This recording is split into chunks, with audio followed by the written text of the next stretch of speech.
Hello, everyone. My name is Eve Lefkowitz, and I'm the Executive Director of Conversations to Remember. Conversations to Remember is a charity that helps to combat the epidemic of isolation and loneliness among senior citizens. Many of the seniors whom we work with suffer from dementia, and uh, our mission is to combat the issue of loneliness and isolation among senior citizens. We're excited to have all of you join us today for a discussion about how to connect with individuals who are living with dementia. Before we get started, it would be great if all of you can let us know in the chat what your name is and where you're from. If all of you can take a minute to do that, that'd be terrific.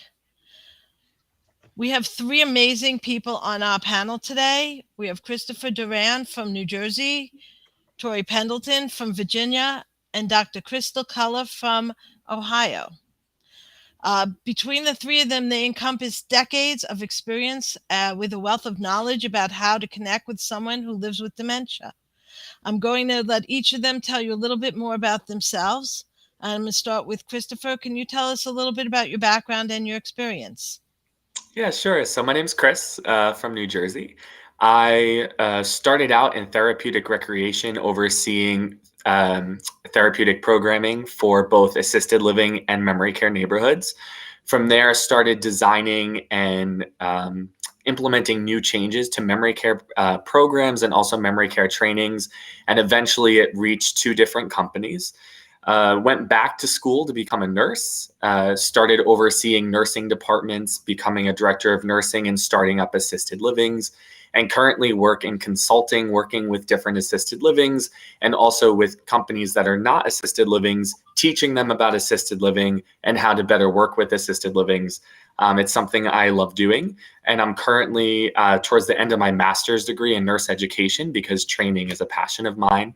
And so that kind of felt like the natural route to go. So that's just a little background. Thanks so much, Chris. And Torie, can you also give us a little bit about your background and experience? Hi, everyone. My name is Torie. I started in long-term care as a 17-year-old nursing assistant, and then I went to an LPN program. I spent the vast majority of my career as a geriatric nurse, both charge nurse, working in the hospital as a med-surg geriatric nurse. And fast forward years later, I decided that when I wanted to get my master's, I went to a master's in human services counseling for marriage and family therapy. And I did that purposely so that I could start working more closely with families and people who have dementia. And so through that, I moved over, did a lateral move, moved over through a Brookdale program and became a program director, focusing on that cognitive side of stimulation and cognitive training. I then worked for the Global Alzheimer's Platform Foundation as their brain health expert and developed brain health education for research centers throughout the United States. And just recently, over this last year, I've been focusing on my own business, Beyond the Bend, changing the face of dementia care.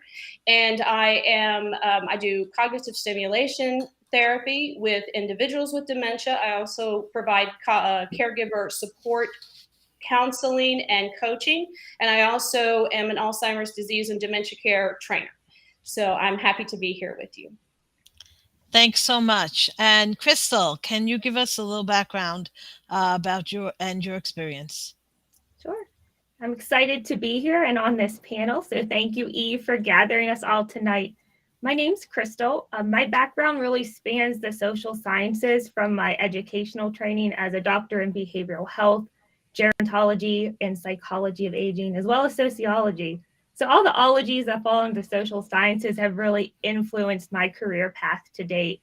I spent a little over a decade being a direct caregiver, working my way through high school and graduate school.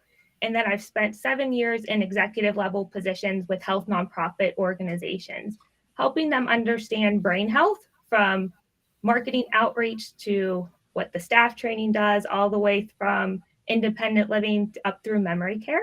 and I've helped another nonprofit put brain health into memory care practices for early, mild, and moderate stage individuals with dementia, as well as caregiver programs. Currently, I run my own virtual brain health center where we really aim to be a one-stop shop for individuals and organizations seeking to understand the importance of brain health and how they can optimize their own brain care. So we work with individuals, groups, families, carers, communities, and organizations. My goal is to share brain care for all, and I'm excited for our chat this evening. Thank you. Thank you so much. All three of you have such impressive resumes, and I'm very excited to have you here with us today. So let's start with some general questions. We're going to talk about the stages of dementia. What are the different stages of dementia, and how do you identify each stage, and how do you know when someone is progressing to a new stage in their dementia? Chris, can you start us off with that one? Yeah, so that's actually a really good question. And I think we could talk about this for a very long time. There's different assessments that can be used to determine what stage someone is in their dementia process. One of the assessments that are used is something called the FAST tool, FAST. There's also a slum score that can be used, and there's some other ones that are a little more advanced. Just kind of a general understanding of the stages. Typically, when we stage someone in where they are in the dementia, there's two things to know quickly. The first thing to know is there's different types of dementia. So when we talk about dementia and what stage someone is in dementia, we're talking about the cognitive decline. So there's where someone is in the disease process of their particular dementia, but then there's also where are they in the cognitive decline. And we can talk about that for hours. But if we're talking about something that's more basic, and Dr. Culler talked about it briefly, is you kind of have the early, moderate, and later stage of dementia, but then the FAST scale breaks it down even further into 7 different stages. So you can pull it up online. It's pretty easy to access. The FAST scale would say that the beginning stage is you really don't see anything. A lot of people are diagnosed with dementia as they progress through the stages. So it's very hard to see when someone is in the very beginning stage because they are able to kind of act like nothing's wrong. As the disease progresses, stage 2 would say that they start forgetting objects. Now, this isn't just like, I forgot my keys and I can't find them. It's like objects you shouldn't forget. Stage 3 is you start having issues at work, difficulty navigating your way around when driving. So sometimes these people will get lost. These people will be at work and start not being able to keep up with the tasks that are being asked, or they forget to do things that are kind of more simple that they shouldn't be forgetting to do.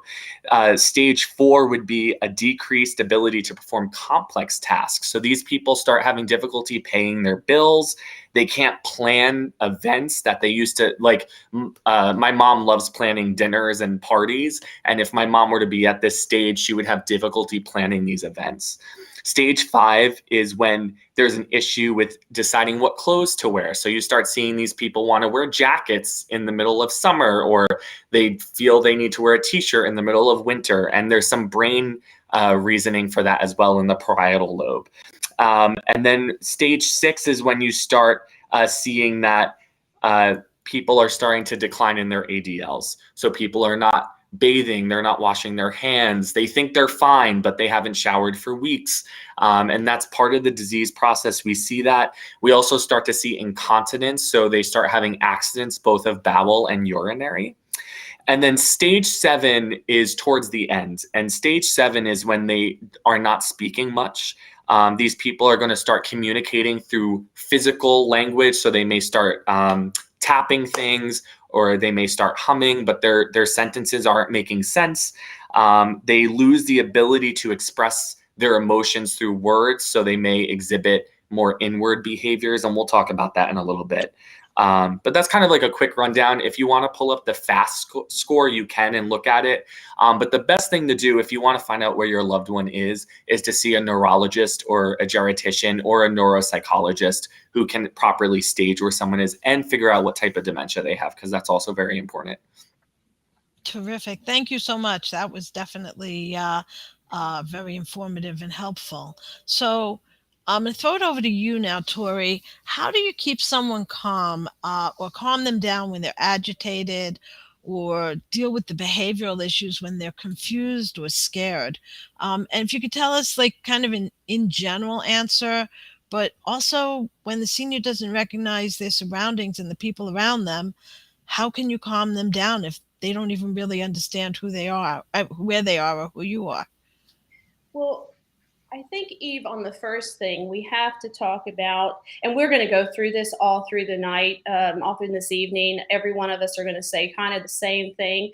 When we're talking about a person who is having behavioral expressions, and if you notice, I use the term behavioral expressions because every behavioral expression is an expression of an unmet need.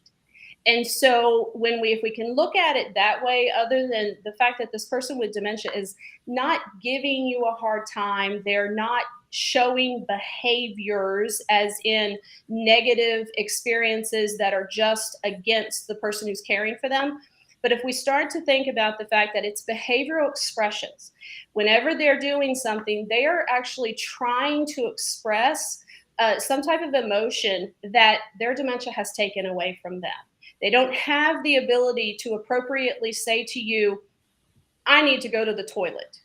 So they may express themselves in a very angry way or a very agitated way because they need to go to the toilet. There is a sense of loss of abilities. There's a sense of loss of control.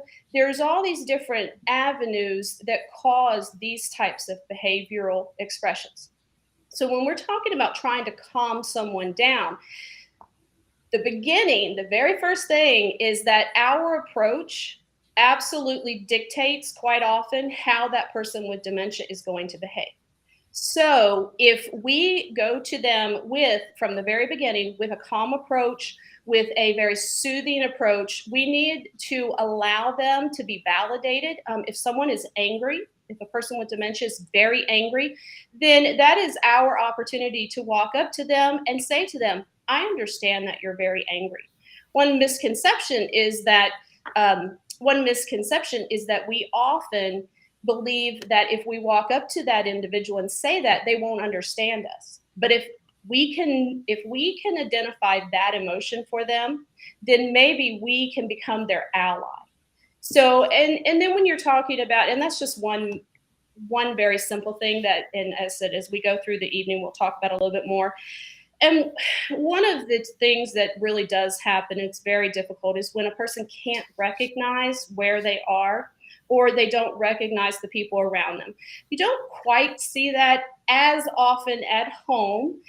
When it happens at home, quite often what it is that person has Alzheimer's disease and they've begun to regress, and they believe that they're at a different stage in their life. And as such, they believe that maybe they actually live in another city or live in another place. So the best thing to do in that situation is actually reminiscence. One of the best ways to help them is to keep things around that are familiar for them, pictures, blankets, anything. If they're a military person, military service, those types of things, keep those things around so that you can have something to talk to them about. We're not trying to convince them that this is their home. What we're trying to do is show them potentially familiar items so that they will feel comforted. Attempting to convince them that this is their home, that is actually going to do us no good. Within our communities, and I'll just say this and then I'll move on. Within the communities, assisted livings, places like that, one thing that I absolutely always tell people when they're moving a new family member into assisted living, don't buy new things. This is not a dorm room. This is not a new apartment. Bring that ratty old chair that you say is terrible, bring it to the assisted living community, as long as it doesn't have any bugs, if it can be cleaned, but bring it, because what happens is this is a very large institutionalized place. It doesn't matter how lovely the communities are, because they are very lovely now. all the doors look the same. So they still need to be able to walk up to a room and say, oh, I recognize that photo of myself 30 years ago, or I recognize that blanket or that chair I've always had. So those are some things that you can do. Keep familiar things around for them, and also our approach. Using a calm, confident approach is some of the best things that we can do. That makes a lot of sense. Thank you. Before we keep going, if you're joining us through YouTube and you want to join the chat, you can click on the YouTube icon in the lower right-hand corner of the webinar, and that'll allow you to join the chat. If you're watching us not through YouTube, then you probably can't do that. But if you're watching us through YouTube, that's how you can join the chat. And I believe that if you're watching this through our website, you can do that also. Okay, so basically on our website, you would just click on the YouTube icon that's on our site. So hopefully that's helpful to people. So it sounds to me, Torie, like as far as keeping somebody calm, it's really incumbent on the caregiver to be very calm and compassionate and understanding, and that's part of the key elements. Yes. Our approach is 100% going to dictate how that person reacts to whatever is being done. And if you have the familiar furniture and the familiar pictures and things like that, but they still don't recognize them, or they're home with you, you're their spouse, and they don't recognize you, what do you do then? And anybody can answer that. I'll let Krystal, Dr. Culler, answer that one. I think that's one of the most difficult ones that people balance of that. And it goes back to some training that I did from years before, but it's that human aspect that I think all of us have, where we don't necessarily remember someone's name. We remember how we make them feel. And if we can still communicate in a way with them where they know this is love, this is kindness, this is empathy, I'm in a place where I'm safe. And realizing how you can do that verbally or non-verbally, from my lived experiences, that has gone a really long way. So not necessarily knowing they need to call me by name, but the greeting I get when I see them. If they smile, if after a few minutes of feeling unsure, they start to open up and you see different verbal expressions on their face, or they may verbalize something to you that lets you know you're on the right path. Maybe a shy hello is what I used to get a lot of times. It would take a long time before people will even murmur hello, but once you did, you can even watch their body, how they may tense up will come at ease. So I think that's usually one of the most important strategies to just carry through with you, is how you approach and how you make people feel. And that's unanimous, I think, with all of us, is that's what we're going to remember, and shifting our focus on that rather than a name or if I've met you before. And Eve, also, yes. The difference is that the three of us and those people who work with people living with dementia, it's a little bit different when it's not your family member. So it's very difficult, I understand, for someone who's been married to a person for 50 years, and that person doesn't recognize the home they've shared maybe for the last 30 or 40 years, and that person doesn't recognize them. It's hard to do, but sometimes when you're dealing with a person with dementia, especially if it's a loved one, being able to divorce yourself from the emotional trauma of the fact that that person does not recognize you is very helpful. It is a very difficult thing to do, but learning that they're not doing it on purpose. They're not doing it to hurt you. And being able to divorce yourself from that really will save yourself an awful lot of heartache. And it will also keep the agitation out of trying to get that person to remember your home or remember who you are. So that's a very helpful thing to do. I'm sure it's a very difficult thing to do, but yes, it does sound like a very helpful thing to do. And we have a lot of specific questions about like different behavioral issues that people have encountered, and I'm going to throw out a couple of examples. And if anybody has any suggestions of, hey, this is a good way to handle this. How do you handle it? We talked about when somebody doesn't recognize their home, but what do you do when they can't find the bathroom or they can't find their bedroom? They're living at home and they have to go to the bathroom and they can't find it. How do you help them with that? And what do you do with that? There's two things to know. One is, and something to definitely take advantage of, and Medicare does cover this with a doctor referral, is to get an occupational therapist to come to the home and set up the environment that's going to help the person with dementia navigate. Sometimes we need an occupational therapist who specializes in environmental design to set up cues, and it's going to look really weird, but they'll put color-coded things, they'll move furniture around to make it so that the person can navigate better. And something to know too, a lot of times they'll put signs up in the house that will say bathroom this way, whatever. What ends up happening is with dementia, your peripheral vision starts to go. So you have like binocular vision, but also the person with dementia, the cognition is being affected. So they're unable to have the knowledge to look up and look down. And because of that, everything has to be eye level for that person. So for the person, and that, if you're putting signs up for someone to remember, if you put a sign too high or too low, they're not going to see it. So everything has to be eye level. And to take advantage of an occupational therapist, Fox Rehab is a company, I think that's all over the US. They do home visits for occupational therapy, but it's definitely something to take advantage of and talk to your doctor with. That's fantastic. I had no idea that an occupational therapist would do that. So thank you. That's terrific. Well, Eve, we also want to note that if a person has Medicare, if a doctor will write the order, occupational therapy, speech therapy, physical therapy, all of those things are available to people who are on Medicare. Most insurances will pay for it. And I'm a firm believer that if those services are available to you, that if your doctor agrees, and I can't tell you a doctor that wouldn't agree, use those services, because occupational therapy, like Chris said, is great for that. Speech therapy, we could get into speech therapy when it comes to swallowing and different issues like that. Of course, physical therapy. So use those if you have access to them. Use those services. That's terrific to know about, and it's great to hear that that it'd be covered for probably just about everybody that's having these issues.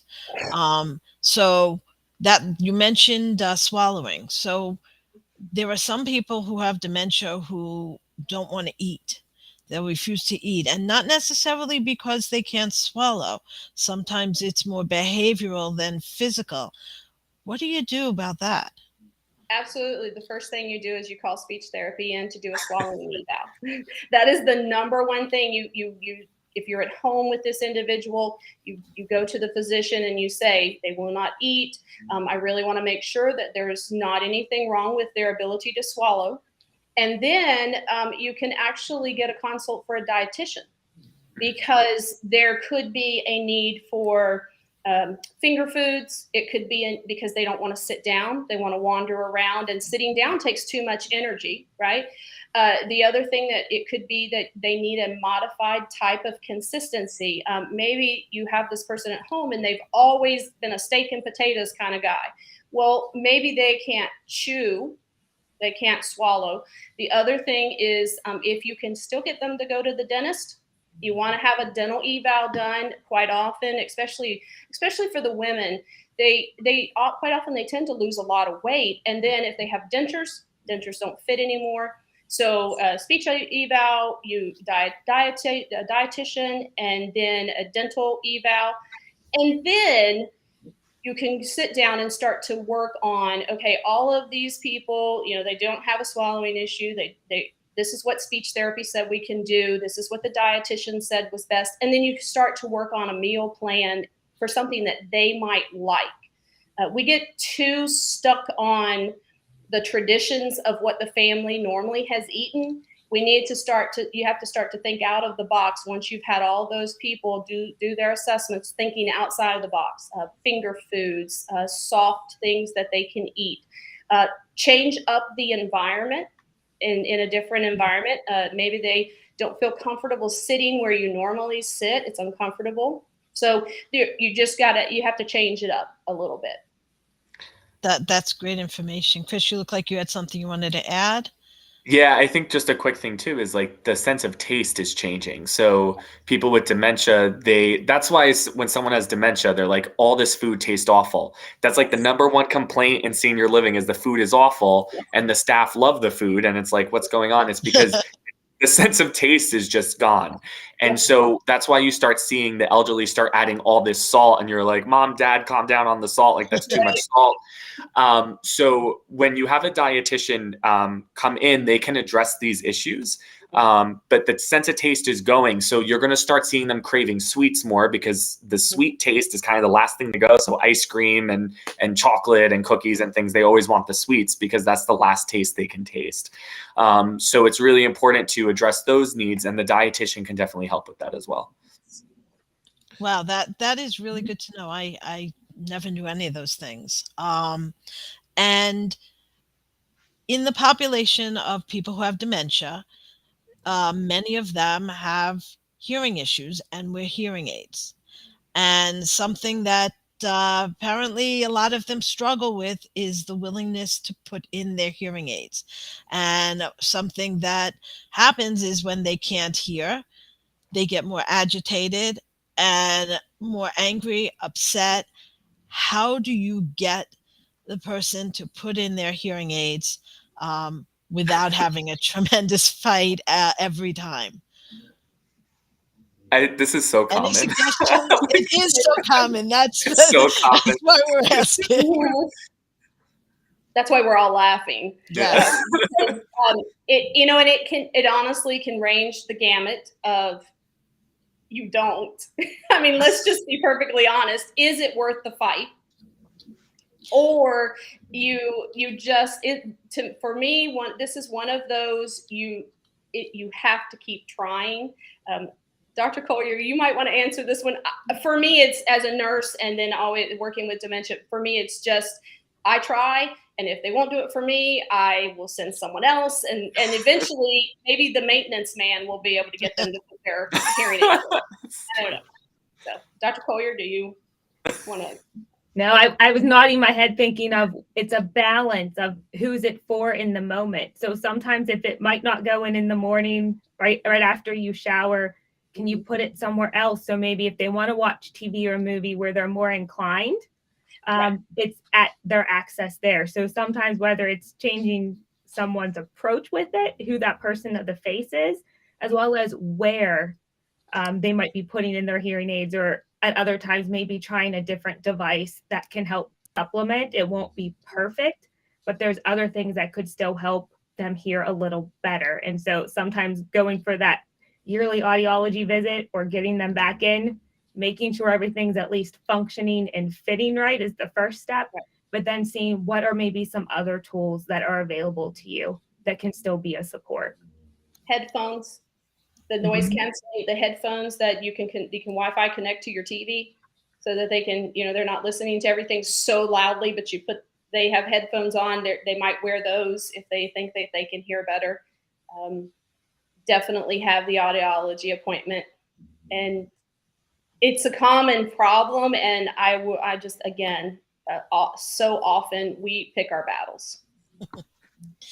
And if somebody really does have behavioral issues, any of the ones we just discussed or others, I mean, anger, spitting, biting, fighting, if they have these kinds of behavioral issues, what type of professionals do you turn to? How do you get help? Who do you turn to get help? So one of the most important things is when you're looking at behaviors that are not being managed by non-pharmacological methods. So redirection's not working, trying to find out what this unmet need is. It's a lot of detective work. You then can turn to psychiatry, but there's a few things to know about psychiatry. The first thing is you want to make sure that they are certified in geriatric psychiatry. You don't want to go to just any psychiatrist. That's the most important. A lot of these psych meds have a lot of side effects, and there's something called a black label. And a black label on a medication means that it's deathly to someone 65 and older. So you want to make sure that the psychiatrist knows all of these black label medications, and most mainstream psychiatrists will not. So you need a geriatric psychiatrist.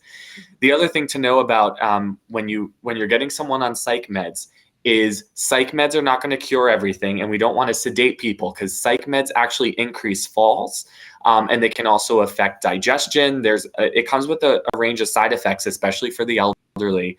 And so it's really important that you are balancing the psych meds with the behavior expression intervention. So if I have someone who is, I'm trying to think of an example, someone who maybe takes a Xanax, for example, as needed for anxiety, you want to try the behavior. You want to address the behavior first before giving the Xanax. You want to start asking those investigative questions. What's making you afraid? Try to see if you can redirect them, provide calming music, bring them to a quiet environment. And if that doesn't work, then give the Xanax. The other thing to know about psych meds as well in the elderly, there's something called a rebound effect. Or a paradoxal effect. And essentially what this is a Xanax or an Ativan, some of these meds will have the opposite effect. So if you gave me a 0.25 milligram Xanax, I'm going to sleep the whole day. But if you give it to someone who's elderly, it may actually give them more energy. And you typically will see this with hospice patients because we do give Ativan for hospice, and they will jump out of the bed. And you're thinking Ativan's going to calm them down. So you really have to get with a really good geriatric psychiatrist. But on the other hand, it's not a bad idea to meet with a neuropsychologist who specializes in the behavior piece. Again, that's also covered by insurance. Or you could even get a social worker who specializes in clinical therapy. So you always want to have both the medical piece, but also the behavior piece. And you mentioned that for psychiatrists, you want to find one that specializes in geriatrics. Absolutely. Is that the same for, are there neuropsychologists and social workers who specialize in geriatrics? There sure are. There are nurse practitioners also that are geri psych nurse practitioners. Yep. Also. The other thing, to add what Chris said, the other thing that you really want to do as you're trying to do that investigative work and figure out what's going on, you want that person to go see their PCM. You want to take them to their doctor so that that doctor can do lab work. There could be a medication that's causing this problem. There could be a vitamin or a mineral deficiency that could be causing this. The other thing that we talk about a lot now is that especially if this person is at home, if they're taking some type of supplement, brain health supplement, all these different supplements that are out there, the problem with those is we don't know what's in them. I mean, we know what's on the label, but we really don't know what they're made of. And those things can counteract and they can interact. So we also want to see if there's a urinary tract infection. We want to, there are all these things. So we want to do that medical workup again, just like I said. And then with Chris, you want to get that, you want to go to the neurologist, but make sure that the neurologist is not just a headache doctor, which is what a friend of mine had. Her aunt was told that by a neurologist. He said, "I don't know why you're here. I'm the headache doctor." So you want to make sure that you're looking at the doctors that you need: geriatrics, dementia, Alzheimer's specialist. Be very particular about who you are taking them to and who the referrals are to. And for people who have their doctors and they say, we don't know any geriatric specialists in this, how would they go about finding the people? Are there websites they can go to? Are there associations they could tap into? The Alzheimer's Association. Research centers. Don't overlook the research centers and the universities that may be in your area. They're having worked with the Gap Foundation. There are a tremendous number of clinical Alzheimer's research centers within driving distance of everyone, including people in Canada. Toronto has some of the best ones, even way out in the Yukon. They have some of the best researchers. And go to the research centers, call them, get that information. They will at least be able to either see you or they'll be able to send you to someone else who can. Excellent. All right, we're going to change direction a little bit and let's talk about activities, something a little more fun. What activities can an individual do to engage a senior who has dementia? Krystal, you want to start us off on this one? Yeah, sure. So Krystal. Sorry. Go Oh, okay. Go first. It's okay. It's tough when we have two similar names. I know. I was Sorry. like, I know. No, I would say the world is your oyster at this moment in time for activities, because you have to think there's so many things that anyone could do, let alone someone with dementia would still want to be doing. And right now, I think this has been the backsided coin of the pandemic. There's been a lot of innovation, some great programs and things that are available. I come from a nonprofit background, so my favorite 4-letter F word is free. So there are many things you can access for free that aren't going to be a huge hit to your pocketbook. And that can be music and movement programs, art-based programs, access to yoga programs, laughter yoga, all amazing specialists and credentialed individuals offering these programs, where before many of these were only offered in person. And now, like we are online, having a virtual conversation, there are so many things that can come into you in your home, where actually the families and caregivers can benefit just as much as the individual with dementia may. And so I would really start with, since there are so many options out there, of what is something that has really resonated with them in the past, and see if you can revisit that. And that's a good starting point. And then also encouraging just trying new and different things and seeing how that can open up something new. So doing art with the expectation of just doing art. We're not graded anymore. We don't have to have it in an art show, but we can just enjoy the process and have fun. And so really finding those different activities for all of us. It may be exploring, it may be revisiting the person's history and starting from something there, or realizing we may just jump to that lifelong learning of, now I want to do this, and this keeps me engaged and it stimulates my mind. And I've always heard that from carers as well, or family members, is when you're tired from a day of being properly stimulated, cognitively or physically, it's very different than when you're tired from the day of being bored. Yes. And just to give a little plug to Conversations to Remember, which starts with the letter F that Krystal talked about, it is free. There's always a virtual video call for your senior with our students. So that's always an activity you can do.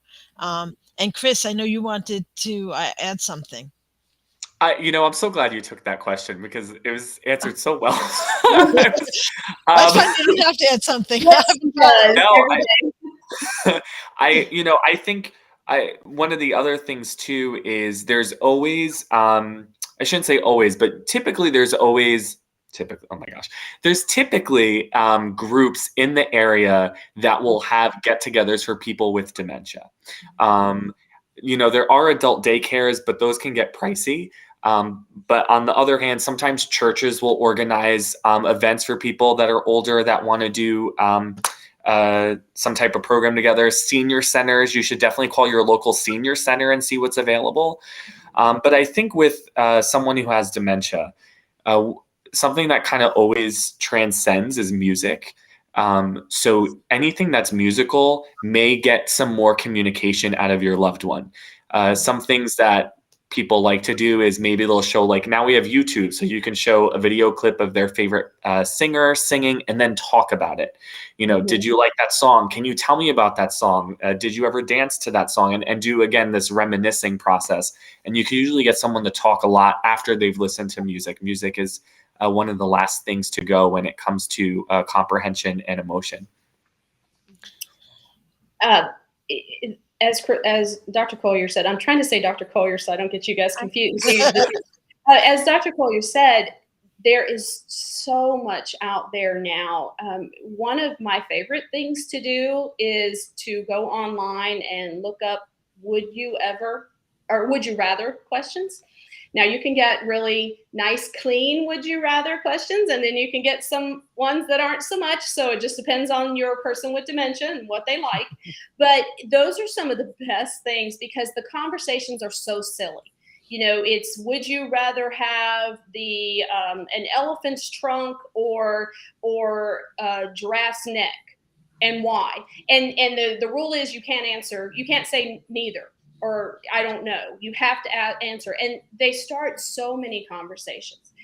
YouTube also has a ton of videos where it's name the theme song from this 40s, 50s, 60s, and 70s TV show, name the music. There is so much out there that you can do, but you have to actually make the plan to do it. And that's probably one of the hardest things about being at home with a person with dementia is just planning to do those things. Yeah. That's very, very good advice. And here's a takeoff on the whole activities question. Are there any activities that you should force on a person with dementia? And for instance, and when I say activities, I'm thinking not fun activities, something like taking medication or eating or getting out of bed, having some physical activity. Should you ever force those things on the person? And I'm seeing the shaking the head no. Yeah, no. Including medication. No, we don't know. Including medication.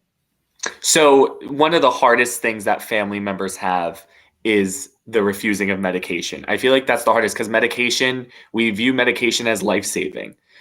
And I can tell you, if you were to force me to take certain medications, I probably wouldn't want to take them now, being of sound mind.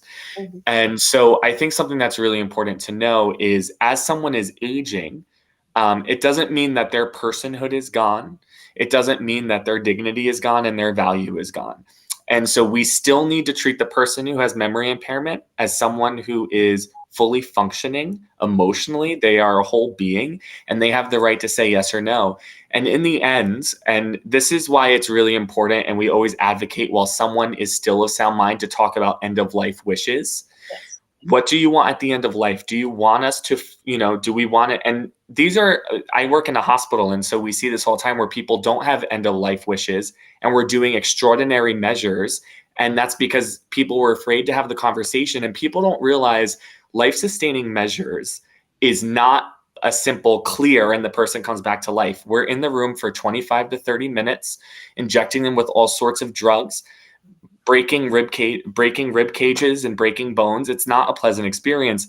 And so you need to have these conversations with your loved one while they're of sound mind. What do you want us to do? And you can have this conversation with your doctor. And when it comes to taking meds, there could be a reason why someone doesn't want to take the meds. Maybe it makes them tired. It makes them feel sick. And so maybe it's, instead of trying to force someone to take the med, ask them, what's making you not want to take this medication? Again, it's doing that investigative work. And maybe you could find out why. A lot of times it's because it doesn't make them feel good. And so then you could bring that up to the doctor and they could try to change the medication to something that has less side effects for that person. And if it's a medication that's absolutely necessary, then the way to approach that is, again, very calmly. Some people with dementia still have the ability for you to reason with them. If you cannot reason with that individual, it's as simple as, okay, I'll be back later, and you come back in 5 minutes, or you send, and it's difficult when there's someone, like I said, when you're the only one in that house. But if you're within any other kind of environment, you come back later, or you get someone else to take it. And then that's when you do have that conversation with the PCM, with their primary care doctor, and say, look, do they have to have this med? And do you have recommendations on, is there a liquid form of the medication? Can we try a different medication because this person doesn't want to take this drug? So there are ways that we can approach it to where most of the time you'll be able to absolutely get them to do it if your approach is correct. And then if you can't, then that's when you involve other people and find other options as far as what they should be taking. There are an awful lot of medications right now that 80, 90-year-old people are taking that if they were reviewed, they could probably not be taking quite so many. So doing a med review also with the doctor and saying, okay, she had high blood pressure when she was 50, but now she's 30 pounds lighter and she's 70, no stress in her life. Does she really need blood pressure medicine at this point? So having those conversations and being able just to assess. Excellent. Good advice. So we don't force people to do what they don't want. Do we want them to do we want to have a routine for them? In other words, do you recommend keeping the same routine on a daily basis for someone who has dementia, or is that not a positive thing? I feel like, Dr. Collier, I feel like we're over talking you. Would you like to take this one? When we're in the room of healthcare providers, you guys have the insights for many more of these things. I was initially thinking with this of it's really going to depend where someone may be on their progression with dementia for routines. I mean, many of us, we like routines. We're creatures of habit, which are great. But I would say to be cautious of where someone is. And if you have something planned, what's the purpose or intent of what it is you're going to do? Because that's where decision-making may be different. An example that I give is when I worked in a social model adult day, we intentionally started planning certain activities around our circadian rhythms. So our biological clock and preferences, because what used to be happening was at the end of the day, the music was playing, people were up dancing, the band is going, and people are coming and getting their loved ones and putting them in their car to go home and then go to Home Depot and then go shopping, and all these behaviors that were atypical were happening. And that's when we realized that was on us to learn how to better make timing of events. So when we moved our music activity to right after lunch, so you could eat, listen to music, it could digest, and we had time to get ourselves grounded and centered before departing for the day. How different that looked for that individual in the room as well as for loved ones. So I think that's an important thing to think about. Is what's the intent and the purpose of that activity. So absolutely, to add on to what Dr. Collier said, as far as having a routine, it can be very helpful also, as she said, depending on what stage your person is at. But it can be very helpful because while they may not remember what day it is, they may not remember what time it is, the human ability to follow a routine a lot of times does not go away. So if you can set a routine, now we're not going to be rigid about this, but if you set a routine, and it's almost more for it's also for the caregiver of, we're going to, get up in the morning, we're going to, toilet, we're going to have our coffee, we're having a plan for the day so that they, as Dr. Collier said, so they don't end up being exhausted from doing nothing all day, is very useful. And depending on where they are in their stages, a lot of times we also recommend that you actually, not as a reality orientation. We used to do this thing called reality orientation, where we tried to convince people with dementia that it was summertime and the sun was shining. We don't do that anymore. Thank God we don't do that anymore. But having a whiteboard, a calendar board, would be very useful if you have an individual who is, they're still able to, they still interested in reading the board. They're still wandering around, and you notice that they're kind of reading things that are on the wall. You can put a calendar up, and they may not remember, but at least they feel like they have some kind of choice on what the routine is going to be that day. So there is some benefit to having a schedule and having a routine. It just depends on the person. Thank you so much. I'm going to switch to a question that comes up all the time, and that personally my family and I struggled with when we had a loved one suffering from dementia. Lying. When should you lie to the senior as opposed to just trying to get them to understand the truth or the reality? We don't call it lying. I know, but that is the We truth. are living their reality, because you are not lying. If they believe that they're going to catch the bus, they're going to catch the bus, and the bus is coming. If they believe that they're going to work, that is their reality. And we don't, it's hard for family members because they do think that they do feel like they're lying to the person. But what we like to say is you're redirecting them. So you're going to allow them to have the emotions they're having, feel that thought, feel that purpose, but then we're going to try to redirect them into a different direction. So if they say, if for example, if someone is looking for their spouse who passed away 30 years ago, it is not, there's nothing wrong with saying to them, oh, well, you know what? They're at work and they called and they said they were going to be late. Because what you're doing, it won't do any good for you to sit down and tell this poor person that their spouse has died again, because they actually will feel that emotion. They will grieve over and over again if you do that. So it's better to say, oh, they're coming. Let's go get some coffee. Let's, what did you do today? We did this today. Redirecting so that this is not something that they're going to be able to fixate on. And what if the redirecting doesn't really help because the person is laser focused on whatever it is you're trying to redirect them from? What do you do then? I had this is my favorite story to tell. I had a resident who's no longer with us, and she was, like, you're not supposed to have favorites, but I just loved her.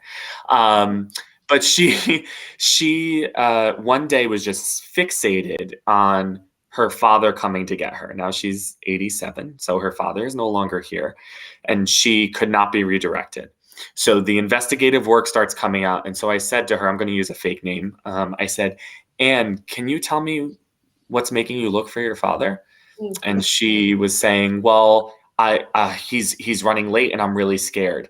And I said, what's making you scared? What are you afraid of? And so I start asking all these investigative questions. It turns out that her father did not come home one day when she was 12, and he died in a car accident. Oh, wow. And so we're talking about these emotions, and eventually, now I'm not going to tell her her father is dead. That's not for me to say. That's for her to kind of like, we're talking about these emotions.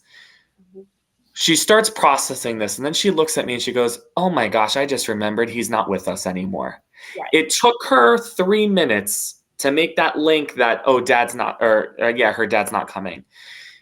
Afterwards, I said to her, is there anything I can do to make you feel better? And she said, I want to go for a walk. And that was it. And after that moment, she actually never looked for her father again. And I think sometimes when we talk about these unmet needs, there's also like the unmet emotions. There's a theory that I love called validation theory. It came out in the 60s. The woman is still alive who founded it, Naomi Feil. She did a TED Talk, so you could find it. And essentially her belief is that when people have a behavior, there's an unmet emotion. So when people are looking for their home or they can't find their wedding ring, usually it's because home is a feeling. So they want to feel like they're at home. I've had many people bring their loved ones home from the assisted living, and they say all they kept asking was, I want to go home, even though they were in their house. Home is a feeling. And when people start saying, I've lost my wedding ring, I lost my bracelet, when you do that investigative work, can you tell me about that bracelet? What does it mean to you? And usually it's a significant bracelet or it's the wedding ring. And when you do the investigative work, sometimes they'll reveal where they hid it. Usually they hide it because it's the last thing they have of that memory. So they're going to hold on to it.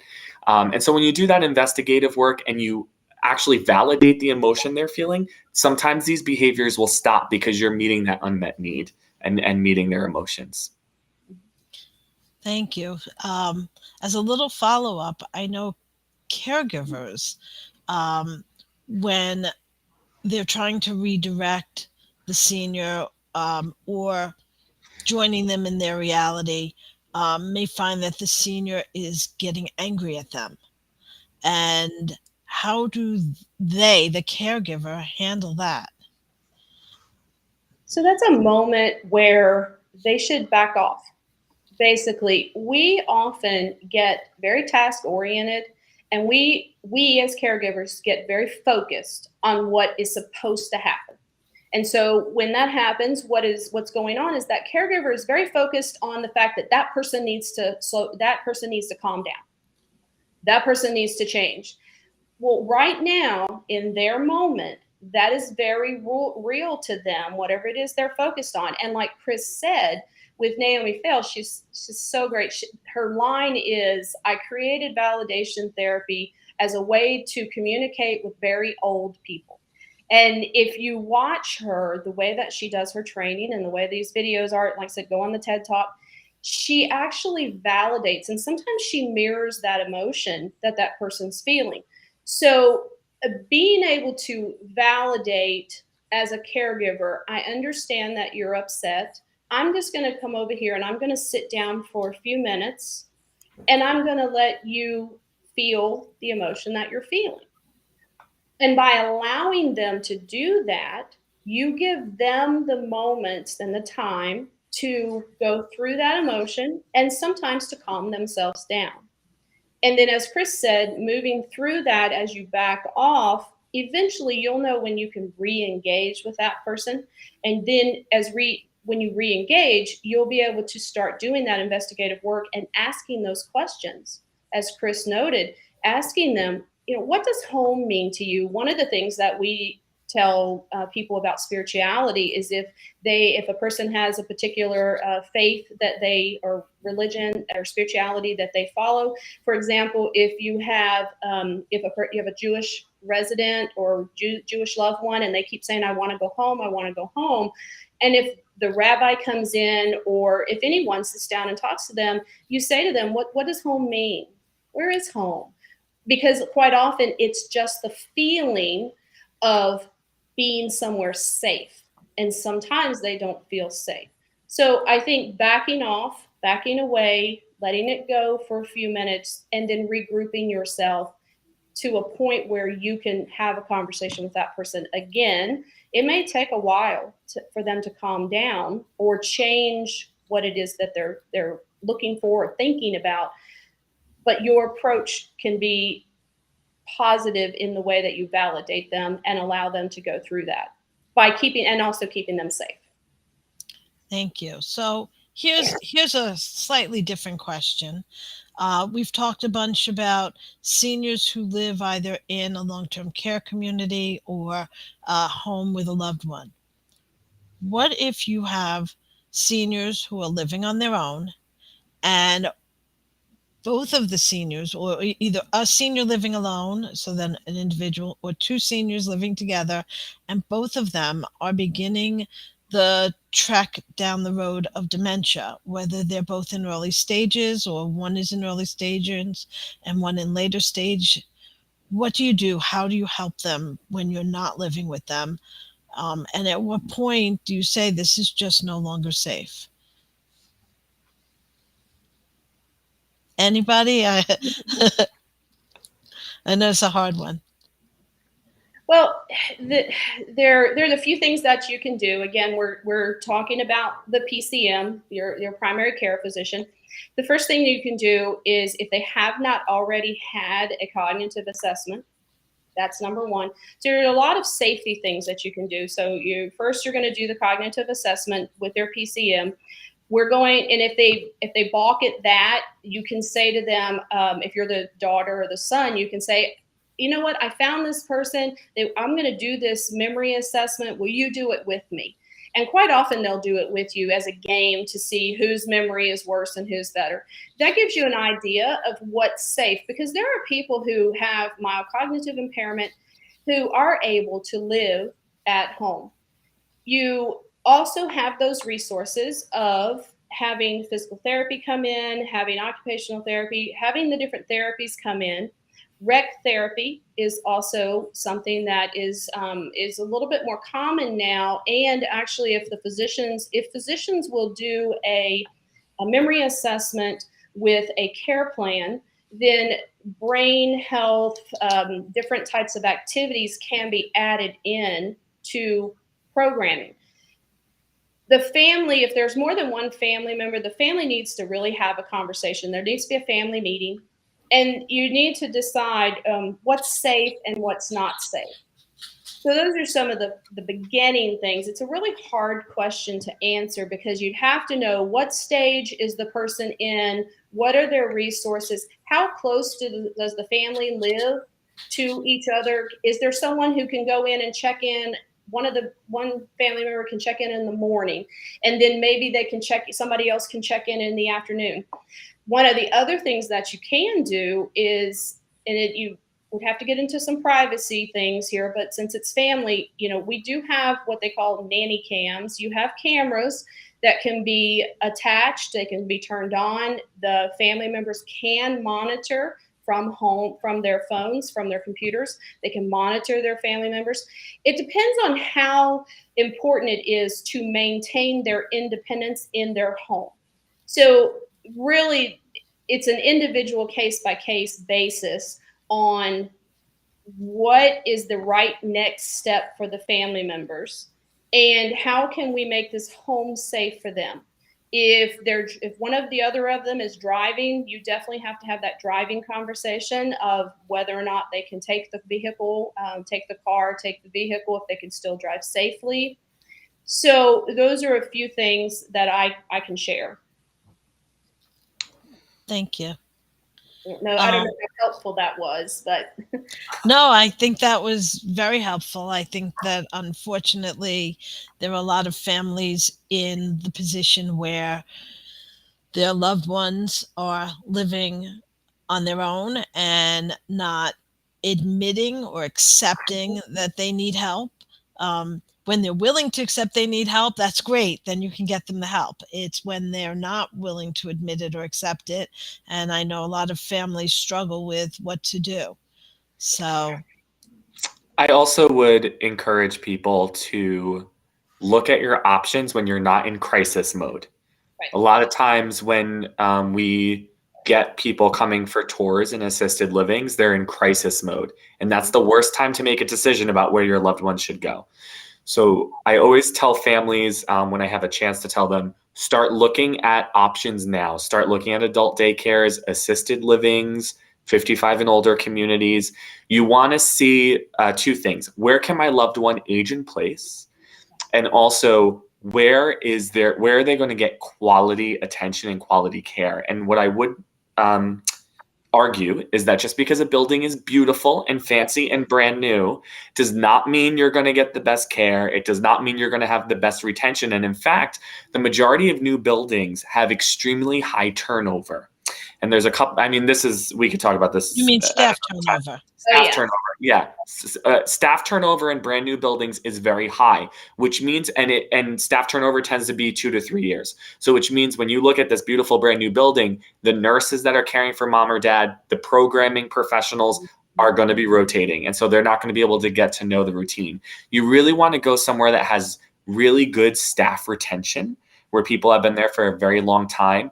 And Google is your friend. Look at the reviews. And the more reviews, the more you can look at. And you should ask when you go on tours about the reviews. Hey, it says that the food is awful. Can you tell me about that? Or it says that you have high turnover. What's causing that? So don't be afraid to ask those questions when you start looking, but definitely start looking before you're in crisis mode. Also, if you're looking, on that note, yes, do your scheduled tour, but when you get it narrowed down to the 1 or 2 or 3 or whatever, show up at 4 o'clock. Show up at an off hour. I love assisted living. I think it's a beautiful thing for people, especially for dementia care, because most people with dementia a lot of people with dementia don't have a lot of physical issues, but they need help. So memory cares, the vast majority of your memory cares in this country are assisted living. So they have a completely different completely different staffing model. It's based off of acuity of care. So it's based off of what level care each person needs. So there's a difference there. It is also a hospitality model. So what that means is where your skilled nursing and your long-term care, your nursing homes, those are medical model communities. And most assisted livings are, and I'm gonna say most because I can't say 100%, but the vast majority are assisted livings that are based off of a hospitality model. Like think hotel, think your cruise. So what they like, what are the amenities? The beautiful building, the apartment, the food, the amenities are what they really focus on, and quite often their staffing levels don't match the needs of the memory care residents.